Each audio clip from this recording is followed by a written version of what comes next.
Welcome to our channel. Today we how to authenticate to GitLab Container Registry on your server. Easy tutorial step by step clearly. To authenticate to the GitLab Container Registry on your server, start by ensuring you have Docker installed on your machine. Open your terminal or command line interface. Next, log in to your GitLab account. Once logged in, navigate to your project's homepage. In the left sidebar, click on Packages and Registries. Then, select Container Registry. Here, you will copy the Docker login command provided. The command will look like this: docker login registry.gitlab.com. Now, replace username with your GitLab username and your _access_ token with. To generate a personal access token, go to your GitLab profile settings. Click on Access Tokens in the sidebar. Fill in a name for your token and check the box for API. Set an expiration date if necessary, then click Create Personal Access Token.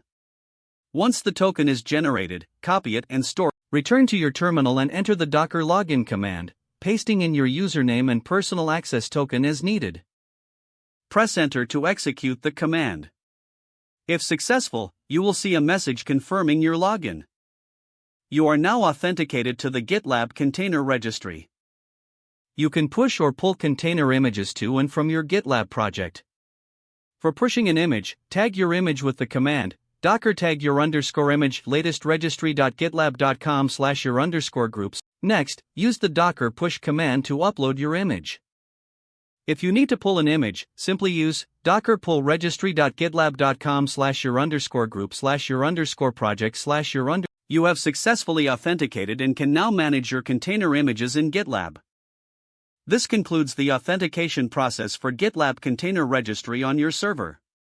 If the page does not load, refresh the browser or try again in a private or incognito window.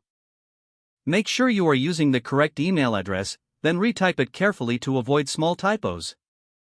If your password is not accepted, use the reset option and create a new strong password you can remember.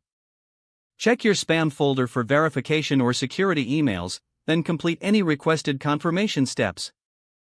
Enable two-factor authentication if available to improve account security and reduce unauthorized access risk.